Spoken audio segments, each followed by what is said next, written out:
So sings my soul. Praise my God of love and life. So sings my soul. The joy. I love that song. You raised me up.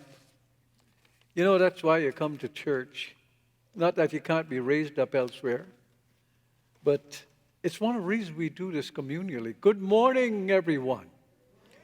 Good to see you this morning. I want to share with you my theme for the month, which is God provides good options. God provides good options. And what I want to cover this month, I'll start with next week, coming into greater spiritual power, which will be on Palm Sunday. And then for Easter is letting your light shine. And the final week will be parables for the inspired hearts. And of course, I'm going to deal with some of Jesus' parables, of course, from a metaphysical point of view. And today it is simplifying your path. Simplifying your path.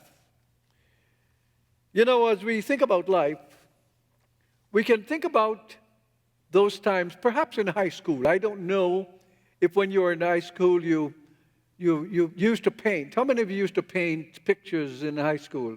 Nobody but me? Okay.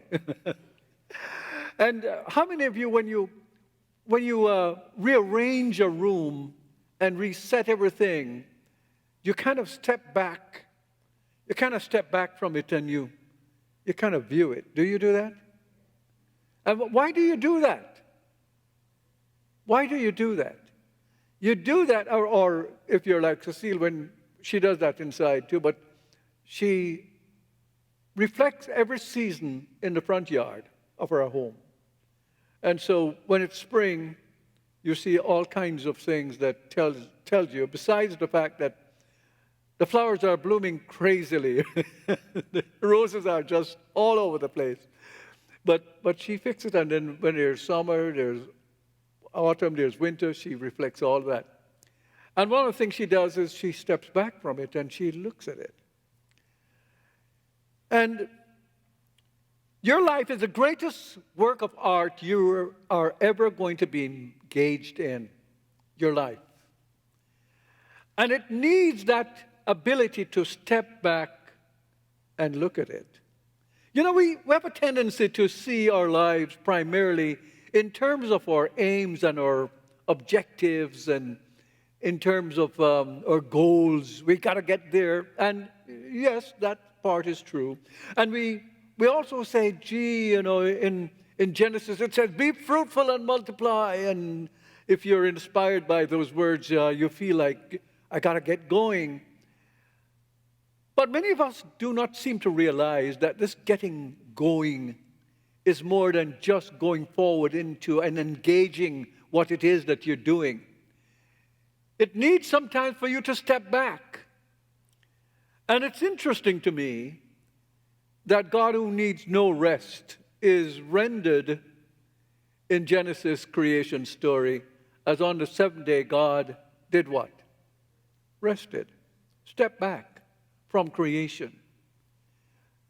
And the stepping back is a very powerful spiritual way to engage the wholeness of who you are and to simplify your life.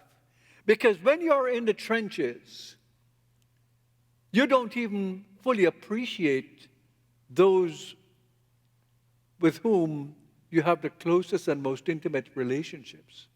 We begin to take each other for granted because we do not take a moment to step back and feel into the richness that life has because you have this or that or those relationships. Coming to church is no different from that, except we're doing it communally. And it's important for us to participate communally because we are that kind of being. We're social beings. And a lot of what seem to be mental problems that we have, and there's about 40% of our country, some 41 million people with mental problems. And if you look at our church, You said, where are the people? People have taken church for granted because they think church is about just where you are morally, which of course might be an interesting point of view, but it's where we are communally. How we become more connected with each other rather than thinking that we need this intermediary, which is a cell phone, to feel connected. We do not have the sense of presence, a sense of personhood, to connect. And at moments, perhaps daily or at least weekly, because the aim of Genesis is not so much to tell you how God works, it's to tell you how we ought to work. And so it's doing it on a plane that seemed to be universal. And in this universal plane, we're engaged. We're engaged, but we must also find time to disengage. Time to step back from the work of our hands and to see its beauty, to see its relationship, to appreciate it, to register it in your soul in a deep, deep place within yourself, so that as you come out of that sense of participation and appreciation, you have a sense of achievement. Not achievement in the sense of your ego, what a good boy am I, but in the sense of the wholeness of life that is reflected even in your small part of the world of creation, your little bit of creation that you are experiencing right now is transforming you. And the whole object of spirituality is transformation.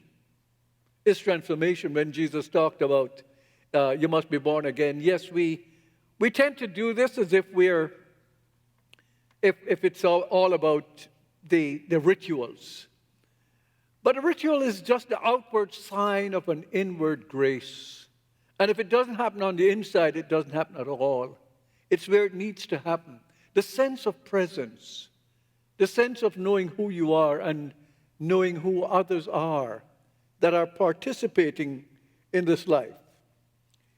So when we look at what we study and we call it the science of mind, we're looking at not just a series of ritualistic behaviors. Okay, so yes, you work and then you rest. But what are the meanings back of these behaviors so that they're not just things you're stepping through, but they are actually the way in which you're creatively participating in life? Take Lent, for example. You know, we know that Lent means 40 days. There are 40 days. And this is something that, particularly in those with Catholic background, and I have a Catholic background, you know, on Ash Wednesday it begins and you get the ash put on your forehead, and then you give up something for Lent. And many of us don't, perhaps many of you don't realize that you don't count Sundays in the days of Lent. Do you know that? How many of you knew that? You don't count Sundays in the days of Lent. So Sundays are not counted for the 40 days. Look it up. I can't tell you everything here. And so the Saturday before Easter is when Lent is finished. But the idea is, Lent is a way communally that we step back from just the kind of participation that we have had in life. Why? Because we are trying to find a way to simplify. We're trying to find a way to be more mindful. We like that Buddhist word now, mindful of a relationship with God. And so what do? We in the tradition, we give up something that we like, and it can't be bad habits, which is not a bad thing. I'll come to it later, the bad habits thing. I won't do it now. But the idea here is to realize life is not just a matter of plunging forward. It's taking time to pause and reflect and to ask yourself, what is my life about?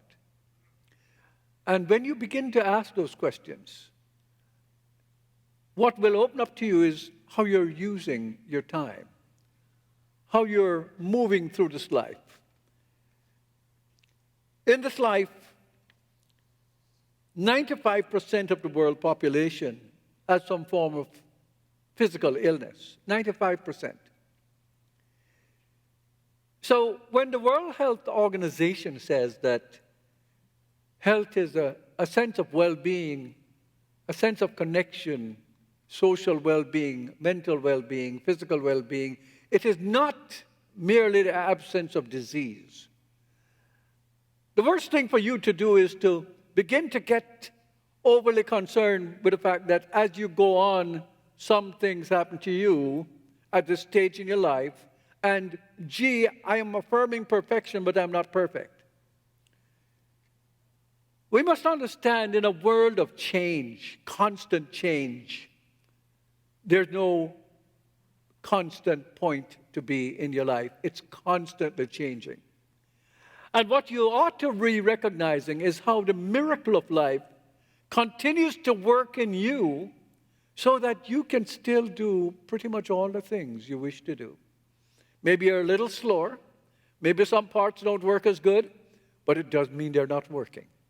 It doesn't mean that you're not accomplishing the work that you need to do. So, be fruitful and multiply is a wonderful thing to be inspired by, but it includes stepping back, pausing. The music that you listen to have pauses. The sentences that we speak have pauses. And so these pauses are boundaries that we're setting because it's important for us to be able to simplify how things work. In the old days when they used to write sentences that made up the Bible, they didn't have punctuations. They just keep writing and writing. It's the later editors that go back into the works and then punctuate the work. And so we can easily understand it. What are we doing? We're simplifying. And your life is no different. Your life is filled with all kinds of things that are happening all the time. And you have to find a way to simplify. One of the ways in which we simplify is through habits. And what are habits but your personification of the laws of life as it affects you and as you wish to simplify and not have to think about things that you need to do. Take driving, for example. You remember the first time when you went out to drive? Were you the expert that you are now? Now you go into your car and you begin to listen to the programs on the car or whatever it is you do. And before you know it, you've gone the entire journey hardly thinking about driving. So we're not really mindful sometimes that we're driving. We say, oh my Lord, I've gotten from here to there and I don't even remember what I passed getting there. The habits have taken over. But still, we need to understand that habits can also be negative habits. We have positive, and sometimes habits that we start at one stage of our life no longer serve us. So we really need to understand how to use our habits. The habit of feeling sorry for yourself, for example, dwelling in the past, where when we say dwell in the past, I'm a person who believes in the past.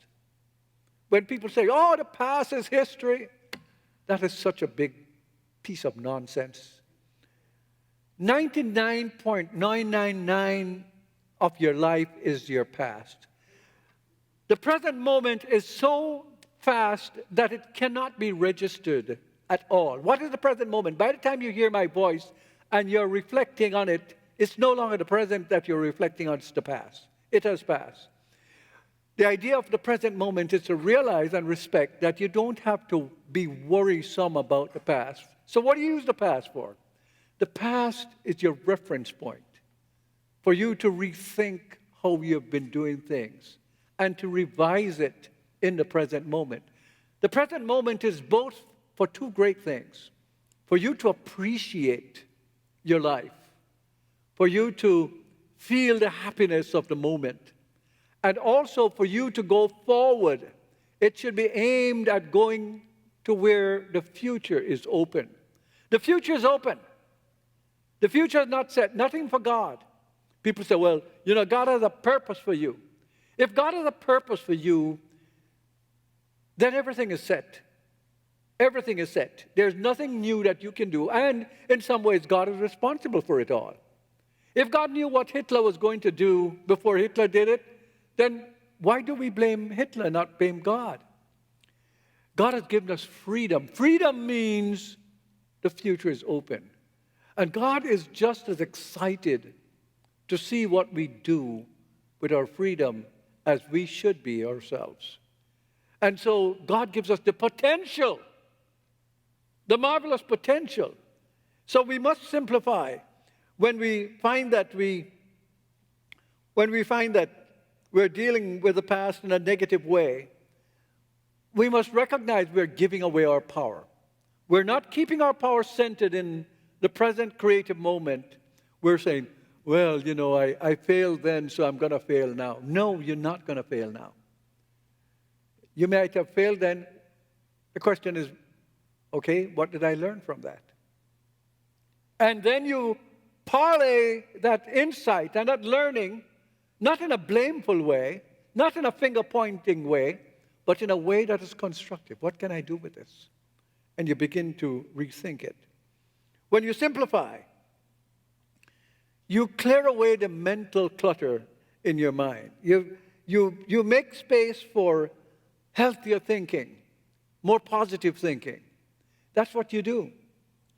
When you don't, then what you're doing is you're bringing toxic experiences in the present moment. It's poisoning the present moment. That's what it means to be toxic. So we have to be proactive. We have to say, what do I want in this moment? And you begin to simplify. Don't try to solve everything at one time. Ask yourself, what can I solve in terms of what is most important for me? And you need to push the other things away. You can't do it all at one time.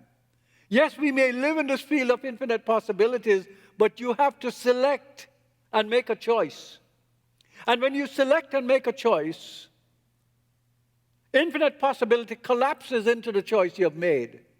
And you're pushed out of the garden, which is what Eden means. You're pushed out of the garden of contemplation and infinite possibilities into the life that you have selected. It's not a condemnation. It's kind of like a baby being born. When a baby come out of the womb, you don't say, well, the mother rejected the baby. You don't say that, do you? No. And it's the same thing with Eden. When you go into contemplation, it's like being back in Eden again. And when you make a choice, the field collapses into the choice you have made. And if you keep making good choices, you will be simplifying your life, and life will be working better for you. Now, what about toxic relationships that you have in your life? People who are toxic. Well, people who are toxic can really begin to influence you in a very negative way. And if you find that you've worked with them for a while and they can't do it, remember, you're not the Messiah for every single person who has walked on the face of the land. The people you can help are the people who want to be helped. And you must do your part, of course, but realize that there's some people who are always dragging you down. Set boundaries. Don't let them do it. You don't have enough time. Think about it. Think about how much time you have left in your life. Okay, you don't absolutely know it, and we can go into time.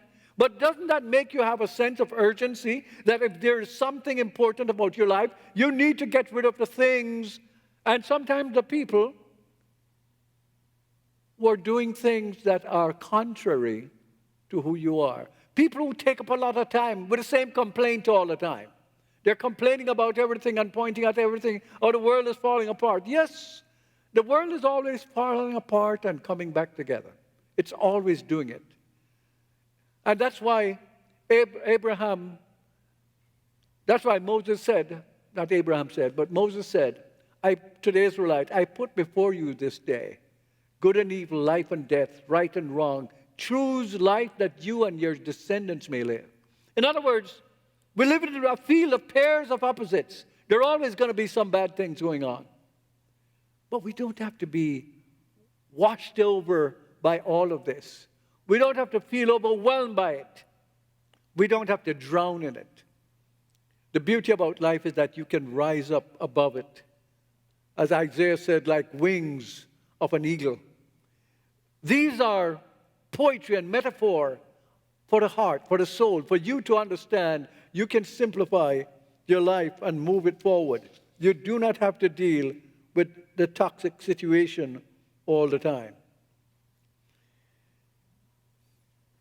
You have to take charge of your energy and your money. Yes, your money and your energy.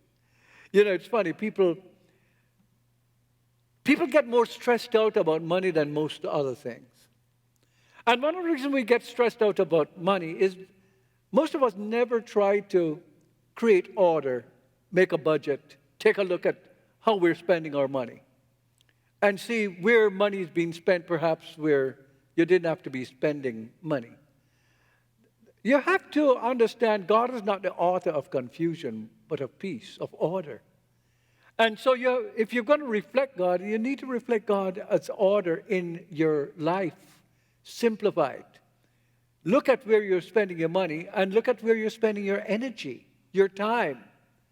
And if you're not finding a way to renew your energy as we do here on a Sunday or on a Wednesday when we do our what is it? What is it? Zoom, thank you. The Zoom.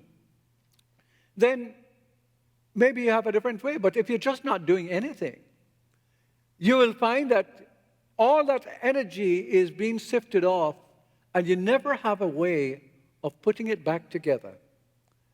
You're like Humpty Dumpty had that great fall, and all the king's horses and all the king's men could not put Humpty together again. Why? Because they're of the same plane of the activity. They didn't step back. So no matter how bright they are, they're not going to do it for you. Humpty Dumpty, the egg, the wholeness can only come back if you step back spiritually and come back to the source that is God, that is within you.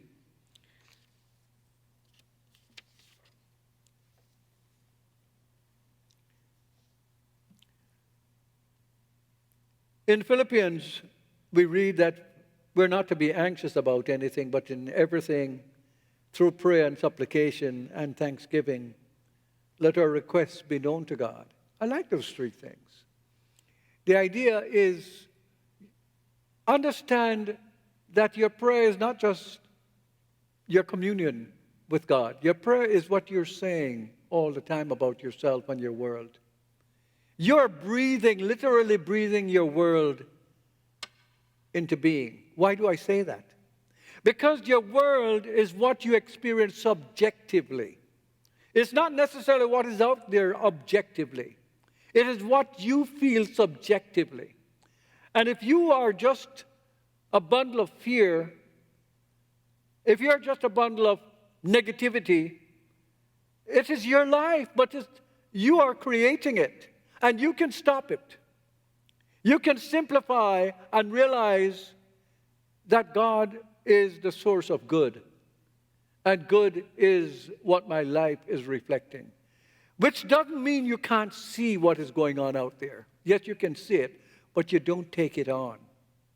When you go to your doctor with a particular disease, a particular uneasiness about your life, or your psychologist, or your minister, or your practitioner, they don't take on the trouble that you're feeling.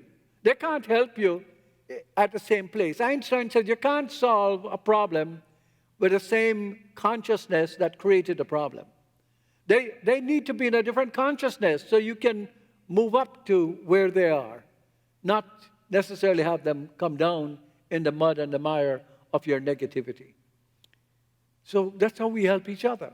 If you go to your parent Or if you're the parent and your child comes to you, and all you can do is feel how terrible things are, you might not have a single good idea to help them to come out of it.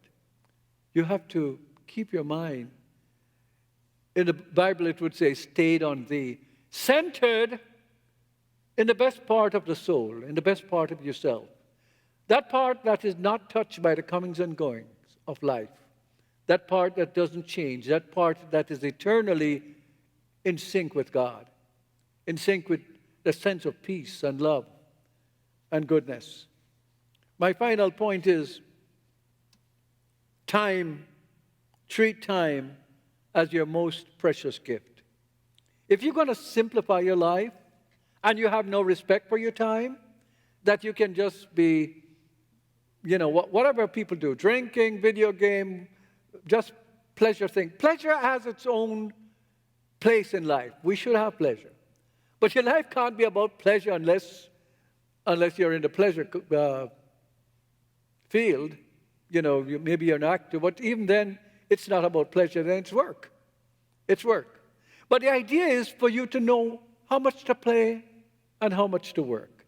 And also take time to step back and assess and see how your life is going. You have a marvelous life to live. It's being laid out not by God, by you, by the choices you make. If it's laid out by God, then you don't have any freedom to do anything, and you're not responsible for anything. But if you believe that there's such a thing as personal responsibility, if you believe there's such a thing as freedom, then work with that mind and that power and that presence that we call God, so that you can let through the best and most important thing, and use your time to cover the things that you think are most important to you. And do not let yourself shuffle off this mortal coil without ever thinking that, gee, I never really lived the life I wanted to live. And so Einstein tells us that the 3 words that you need to know to make your life work: simplify, simplify, simplify. And if you begin to simplify your life, you will find that the path will open up to you that includes your happiness and sense of fulfillment, that you will hear that voice just as it is rendered in the baptism of Jesus, well done. This is my beloved son or daughter in whom I'm well pleased. In other words, you'll have a sense of fulfillment, that your life was worthwhile, and you will make a difference not only to yourself, but to the entire community. God bless you all. Thank you. This is our sharing time, and we're going to invite you to stand so you can sing the doxology.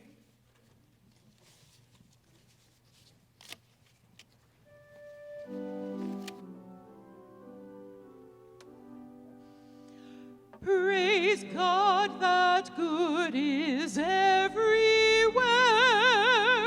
Praise to the love we all may share. The life that thrills in you and me. Praise to the truth that sets us free.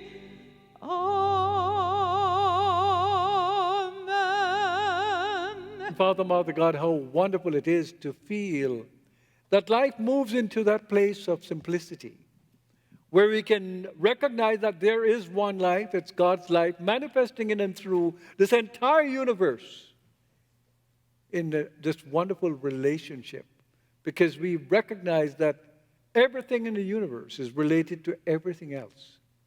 And so in this universe, there is that giving and that receiving, and we participate in these laws, recognizing that we benefit by the law of circulation. And so right now we bless the gift and we bless the giver. And we dedicate the gift to the truth that set us free. And so it is. Thank you. You may be seated. Yeah. Well, we're happy that you came to church this morning, and it's time you start telling your friends that church is open, and even if they know and weren't coming, invite them to breakfast afterwards. Sometimes it may be tea.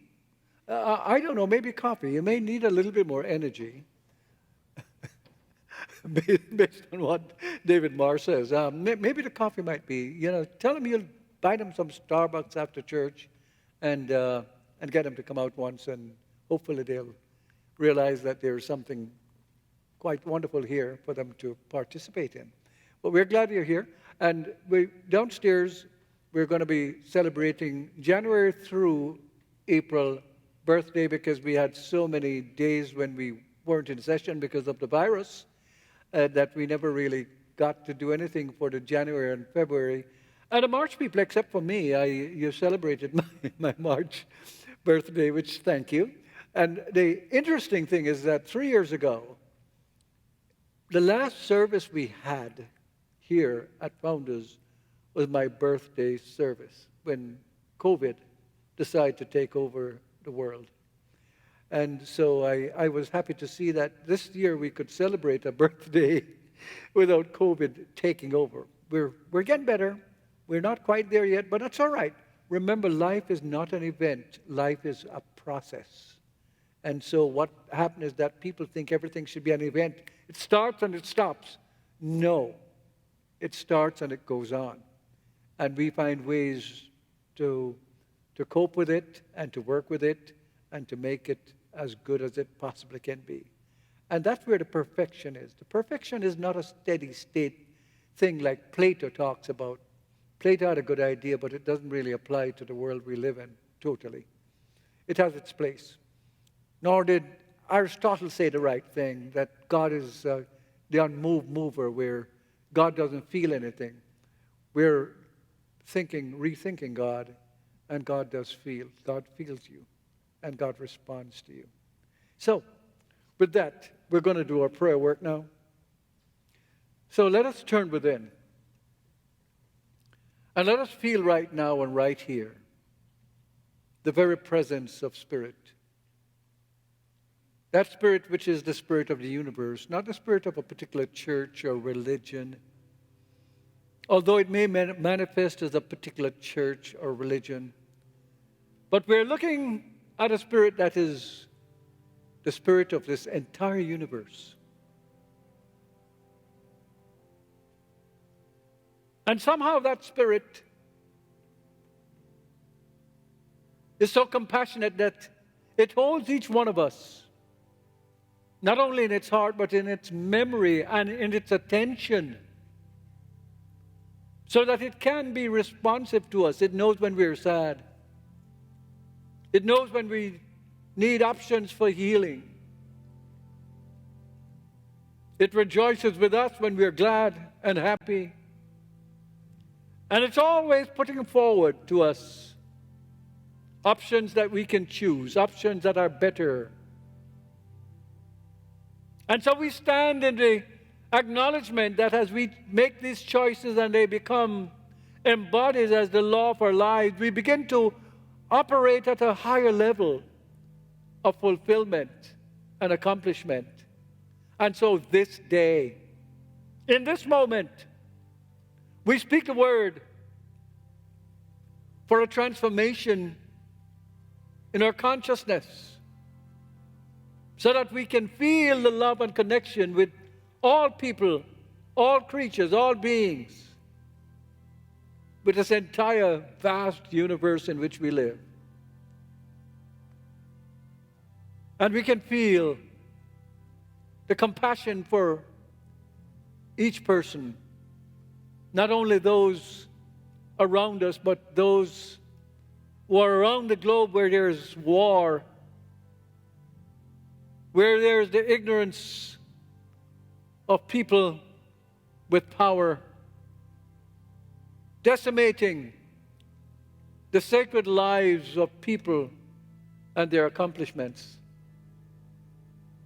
We speak the word of peace so that we can come back, we can step back from the brink of destruction back into the divine order of sanity for each one of us. We speak the word for everyone here, for your health, for your well-being. And we give thanks that we are as functional as we are right now.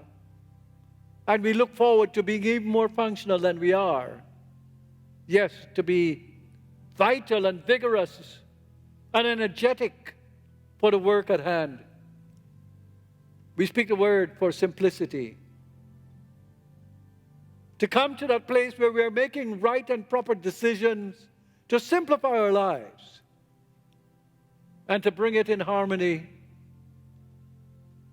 with what is best for us in this relationship we have in this world that is so miraculous. I speak the word for those having birthdays this month and for the past 3 months that we're going to celebrate. And I know that you are divinely blessed and guided to go from here lifted up and feeling inspired that I'm so fortunate to have this time and this place in life, and I'm committed to make a difference, not only to myself, but to my communities all over the world. And knowing that this is the truth, I say, thank you, Father, Mother God. Thank you, Father, Mother God. And together let us affirm, and so it is. Please stand for the benediction. The Lord bless you and keep you. The Lord let his face shine upon you and be gracious unto you.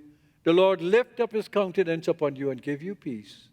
The peace that passes all understanding, and so it is.